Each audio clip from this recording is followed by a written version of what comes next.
কেমন আছো তোমরা সবাই? আজকে নতুন ভিডিওতে তোমাদের অনেক অনেক স্বাগত।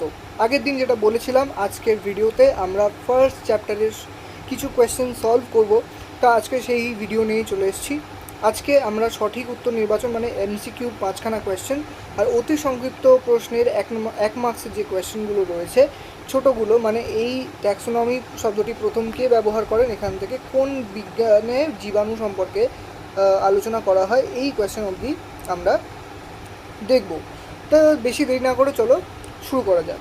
তো ফার্স্ট কোয়েশ্চেন কী বলছে? ফার্স্ট কোয়েশ্চেন বলছে ম্যাঙ্গিফেরা ইন্ডিকা কোন গাছের বিজ্ঞানসম্মত নাম। ম্যাঙ্গিফেরা ইন্ডিকা কোন গাছের বিজ্ঞানসম্মত নাম আমরা জানি, আম। পরের কোয়েশ্চেন, মাইক্রোস্ফিয়ার হলো প্রথম কোষীয় জীব, এটা কার উক্তি? এটা হচ্ছে ফক্সের উক্তি, বিজ্ঞানী ফক্সের উক্তি। তাহলে অপশন বি হয়ে যাবে সঠিক অ্যান্সার।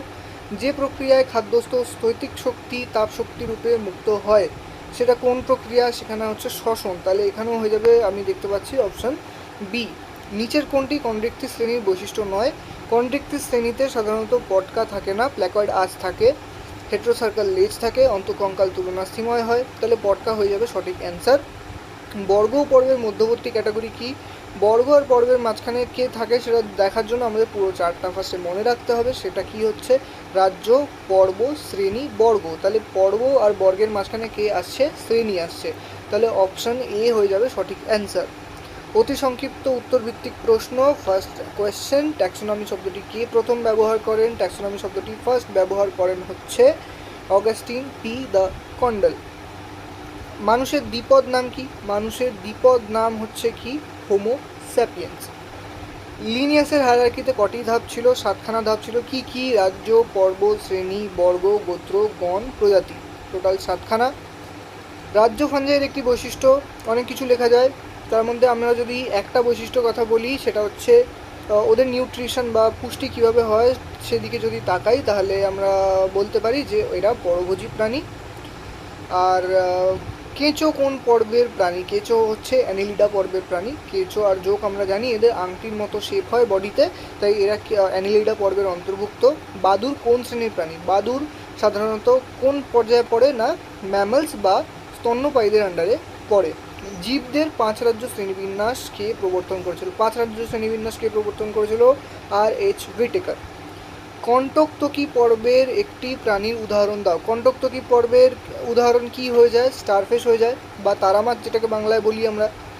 একটি অপচিতি বিপাকের নাম লেখো। অপচিতি বিপাক মানে হচ্ছে অনেক বড় একটা যদি মলিকিউলস থাকে বা কোনো যৌগ যদি থাকে, সেই কঠিন বা জটিল জিনিসটা ভেঙে ক্রমান্বয়ে যে সরল জিনিসটা তৈরি হয় বা সরল যৌগটা বা সরল মৌলটা যে তৈরি হয়, ওই পদ্ধতিটাকে বলা হয় হচ্ছে কি না অপচিতি বিপাক। তাহলে এখানে আমরা বলতে পারি শ্বসন, গ্লাইকোলাইসিস, মানে এমন যে কোনো বিক্রিয়ার আমরা নাম লিখতে পারি যেখান থেকে কিনা বড় মলিকিউলস বা বড় যৌগগুলো ভেঙে ছোটো মৌল বা যৌগ তৈরি করছে। কোন বিজ্ঞানে জীবাণু সম্পর্কে আলোচনা করা হয়? জীবাণু সম্পর্কে আলোচনা করা হয় হচ্ছে মাইক্রোবায়োলজি বা অণুজীববিদ্যা যেটাকে আমরা বলে থাকি। এই সমস্ত জায়গায় কি করা হয়? জীবাণু সম্পর্কে আলোচনা করা হয়। তাহলে আমরা আজকে দেখলাম হচ্ছে এমসিকিউ 5খানা অনুশীলনীর আর অতি সংক্ষিপ্ত উত্তরভিত্তিক প্রশ্নের 10খানা কোয়েশ্চেন। এরপরে যে শূন্যস্থান আর বাকি সত্য মিথ্যা স্তম্ভ মেলানো যে কোয়েশ্চেনগুলো রয়েছে, এই কোয়েশ্চেনগুলো আমরা পরের ভিডিওতে আলোচনা করব। আপাতত এই কোয়েশ্চেনটা তোমরা ভালো করে করা স্টার্ট করো এবং এর পরের যে পোর্শনটা আছে সেটা তোমরা করতে থাকো, এবং পরের ভিডিওতে যখন আমি বলবো তখন সেটা তোমরা দেখে সেভাবে মিলিয়ে নেবে। তো চলো আজকের জন্য এইটুকুই। অনেক থ্যাংক ইউ। যদি সেশনটা ভালো লেগে থাকে তাহলে লাইক করে দাও, আর যদি চ্যানেলে নতুন হয়ে থাকো অবশ্যই সাবস্ক্রাইব করে দাও। তো থ্যাংক ইউ সো মাচ।